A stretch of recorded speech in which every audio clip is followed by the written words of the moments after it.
Well, this morning on Today Food, we are thinking about Thanksgiving. So, with us all the way from Florida's Amelia Island, Chef Garrett Gooch. He is the executive chef at the Ritz-Carlton Resort there. He oversees 5 restaurants, including a fantastic spot called Salt, where they feature, you guessed it, salt. More than 40 different salts from around the world. This morning, Chef Garrett is here to help us whip up some side dishes that will go great with your turkey. But these are also dishes that you could just make on a random Tuesday night, too. Exactly. I want to start with the salt because you got some really cool salts here. Walk me through what we're looking at. So what we have here is a citrus salt that can be paired great with any kind of appetizer, salad, even a light fish. Yeah. Next to it, you have a truffle Parmesan salt. Okay. You know, perfect for fries or anything along that. And we have a black garlic salt. And then at the very end is a nice spicy ghost pepper salt. So you want to be very little. Moderation is important on that ghost pepper salt. How salty is that? I mean, how peppery is it? It's peppery, baby. Pepper and salt. Just There you go. Just a little bit is perfect for it. That's good. So you can, ooh, you're right. That does have a little bite. You can use salt to really spruce up a dish. Spruce up a dish. Give you a whole other flavor component profile to go along with it. That is, wow, you're right. All right, let's start with this. So what we have here is something that's a staple. It's a butternut squash soup that I love to do. Anytime it starts to get fall, you know, what you do is you get a butternut squash, you cut it in half, and then you want to make sure you can scoop it out. You can scoop it out with a spoon, ice cream scoop, anything along those lines. You're just trying to get the seeds out so that way you can get it to a point where you're going to get it in the oven and roast it and season it up. Okay. The trick for cutting the squash, I find that to be very difficult.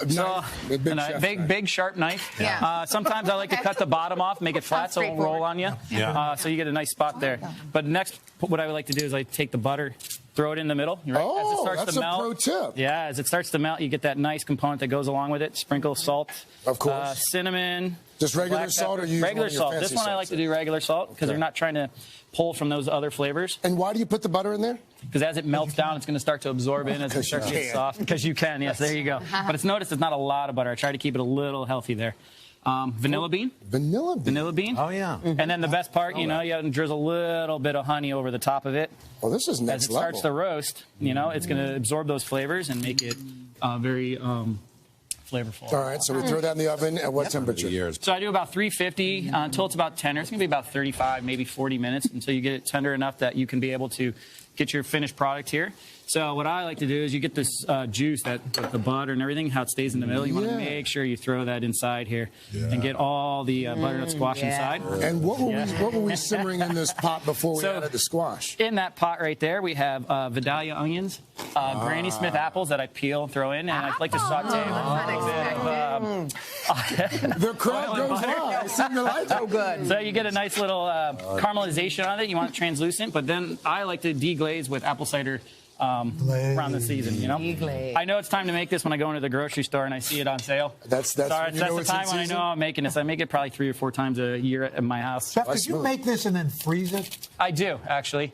Right now, I just made it last week, and I have a small batch cryovac in my freezer, so I make a big batch of it, and then I kind of like... Could you make it for us, and then we'll freeze it? I can. Give it right up here for you. All right, so throw that in. We've got about 90 seconds left. Vegetable stock, right? And so then you come over. You're going to add your cream, your seasoning to taste. And you can swap out the cream if you're... Yeah, if you don't want to use... But why would you? Don't you know, you make it the right way. Come on. You hit the button, you go. Boom, and then there you are. And then you present in these nice little pumpkins, these half pumpkins. So I like to do it. It's just a fun little way to spice up the different dish that you're going to do. Seems like you roasted the pumpkin. I did. Yeah. I roasted the pumpkin. You take out the seeds, same way you do the butternut squash. Little oil, little salt, pepper. And then that pumpkin. I'm just kidding. and really quickly here, you wrap with a beet salad. Beets. So I like to use red wine vinegar with my red beets. It helps intensify the flavor. Wow. But it's also a little trick I like. You know, once you start to peel the beets and you cut them, little oil, thyme, everything in there, and the vinegar. So once you go to your salad part, you're just adding olive oil, and it's already like you have a dressing on top of there. You know, we do a nice little thin sliced beet. Be careful with that mandolin. I had a nasty accident Pick it up. with one of those. Yep, you want to be very careful with it. So you just do a nice thin. Yep. And then you're going to overlap your beet. Why do you peel after? Is it because it's easier? Well, it's easier to peel after. Once you cook it nice and tender, you can use a paper towel, so that way it keeps your hands from staining. And there's the finished product. And you have your finished product. Boys and girls, what's the verdict? Unbelievable. Perfect time of year. Chef Garrett. Thank you. Chef Garrett, thank you. Thank you very much. That was wonderful. Appreciate it. I'm going to try this beet salad now. If you want the full recipes, by the way, it's today.com/food. plates of Thanksgiving. We are not done yet. You've already met 35 incredible chefs. Well, we've got our East Coast chefs right here. That's right, who each represent the states you are looking at right now. In just a moment, we're going to hear from 5 of them, but we want to remind you, you can head to today.com/Thanksgiving to see all their dishes and tips with a special nod to this amazing group. We've got Jordan Andino from Pennsylvania. We've got Will Gilson of Massachusetts, Esther Choi of New Jersey, Kwame Unwachi from Washington, D.C., and Yassine Prado from Vermont. Let's get started. Jordan, come on up. All right. All right, what's your turkey tip? All right, Al, here's what we got going right here. Very simple. This is a roasting rack made of vegetables. So toss away that metal roasting rack, use all the drippings from the turkey, and just get that veg soaked in. This you can even turn to gravy after. So I highly recommend going this way. Okay. And a fun tip, if you have the leftovers, you can actually just make like a Philly cheesesteak using the sliced turkey. You got some provolone, send in some of the turkey, but also if you have a dehydrated bun, stick it in the oven, 350 degrees, 400 degrees for like 1 minute to 2 minutes. Boom. Boom. Nice and easy. And then you got yourself a sandwich. So there you go. And then we can just make a nice Philly cheesesteak. Very nice. All right. Yeah, there you go. Yeah, man. There you Will go. Gilson, Massachusetts. All right. This is going to be the trick to some of the best green bean casserole you've ever had. So growing up in Massachusetts, we never had canned cream and mushroom soup. We always had canned clam chowder. Right. So you take a little bit of that clam chowder, Yes. you mix it in there. Right. If you want the brightest green beans, blanching. So we got a little bit of hot boiling water. Go in for about 30 seconds. Come right out. Yes. These guys go here.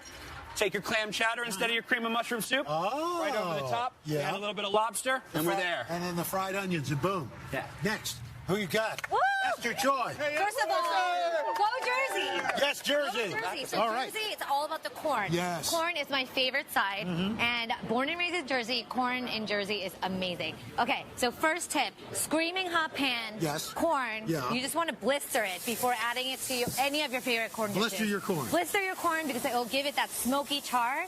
Amazing, right? So we're going to blister that. Yes. And then another tip is you blend your corn and add it to any of substitution for dairy, milk. Oh, so yeah, corn milk. Corn milk, Very cool. basically. Yeah, you can add it to your soups, your favorite sauces, etc. Right? So one last tip. Get your charred corn, add it to cranberry sauce, and that will give it that salty, nice bite. Very nice, Esther. Thank you. Kwame, come on up. You've got butter tips for us. I got butter tips. We're going to make some spiced butter. So D.C. is a melting pot of so many different cuisines, you know? And we have a thing called mumbo sauce in D.C. Mumbo sauce? Mumbo sauce. Okay. So just leave a stick of butter out overnight, and it'll soften. Add a little bit of tomato sauce, some hot sauce, and a little bit of vinegar for acidity. And then you just mix that up, and you can put that on top of anything. And then over here, we've rolled the butter into a log, and then we rolled it in a little bit of Old Bay spice. Very nice. And then here's some herbs: celery leaves, rosemary, thyme. Kwame, we appreciate that. Absolutely. All right. Yassine, what do you got? So, in Vermont, maple is the most precious thing in the world. Yes. You know what else is precious? What? Pie dough. Oh, love pie dough. And when everybody's dropping hot dishes everywhere, and you don't have a cool area, you are going to make one. You're going to put police tape down, and you can just keep a police, or just take that out, and it says, pie line, do not cross. Do not cross the pie line. And then you can also have some chalk there, so you're going to make a chalk outline of anybody that touches your thing. Yeah, all right. they're in trouble. Okay, and then what are you doing with these frozen grapes? So if you don't like when ice melts in your drink because you want the full vodka, you can put frozen grapes in there, so you get a little chew, a little snack, and all that 100 proof goes straight in. Very nicely done. Yes. All right. Big thank you. You can check out these recipes clicking on our interactive map on today.com/Thanksgiving. We are getting into the holiday spirit on this Superfood Friday with recipes that are perfect for your Thanksgiving table. Today, nutrition and health expert Joy Bauer is here to show us how to turn 2 seasonal veggies into the ultimate side dishes. Good morning, Joy. Good morning. I'm hosting Thanksgiving this year. My California relatives are coming out, so I'm like really tuned in. You're using Delicata Squash, which I don't really cook with, That's but right. it looks amazing. Okay, I'm going to totally turn you on to Delicata Squash. And Vicki, I'm so happy that you're here and you joined our party. You're going to love this one. So there's a lot of reasons to love Delicata. I think one of my favorites is that it's a winter squash that has a very delicate, thin, edible skin. So you don't have to peel it. It's also packed with beta-carotene and an antioxidant called lutein, which helps to promote sharp vision. And it comes in all different sizes. This is a cute little one. See this? But look at this mama that I found in the grocery store. It's massive. Oh, my goodness. I have a dinner party for hungry girlfriends on Monday. And this one has their name on it. So you slice it in half, and all you then do is you scoop out the seeds, just like this, and we're gonna slice it into half moon pieces. I did it beforehand. I'm gonna show you what it looks like. And the key here is that you want those pieces. Here I'm scooping it out. It's very, very simple to work with. It's also not as difficult to slice as an acorn or a butternut squash. And so if you can see here, they're only about 1/4 inch thick. And my baking sheet has some olive oil spray or avocado oil. Then I'm going to reapply on the top because you want to coat both sides. And we're going to make some yummy seasoning here. So the seasoning is so simple. I just have 1/3 cup of Parmesan, a little bit of Italian seasoning, and a little bit of salt. Guys, that's it. I'm going to stir it up. And then one at a time, you take your pieces and you're going to dunk it in. And truth be told, it doesn't stick that well. So what I'm going to tell you to do is use your hands and really, make sure the top is heavily coated. You put this right in the oven at 425 for just about 20 to 22-ish minutes, and I'm going to show you what it looks like. And you can eat the whole thing, the skin and everything? Dylan, you eat the whole thing, and I don't know if you could see this, but the top gets super crispy, the underneath is charred, and the inside is melt in your mouth. Delicious. I'm going to have to sample one that for you looks guys. good, and it's a veggie. Easy. Can't beat it. So good. Yum. Now I'm looking at those sweet potatoes next to you. What are you going to do with that? Oh, I see the marshmallows. So here what we're doing is we're taking a beloved classic, the sweet potato casserole, but I'm going to show you how to make single-serve portions. And not only do I love them because they're perfectly portioned, also because you don't have to add sugar in with the sweet potato. So all I've done here, and we love sweet potatoes. I always love a reason to come up with some sort of new creation. So scrub it really well because we want to be able to eat the skin because there's a lot of fiber in the skin. And then I put a little bit of olive oil on the outside and I roast it in the oven at 400 for about 45 to 60 minutes, depending upon how large your sweet potato is. And a lot of people ask me, when do you know if the sweet potato is done? Put some mitts on and give it a sort of gentle squeeze. And if it's soft, you know that it's done. You take them right out.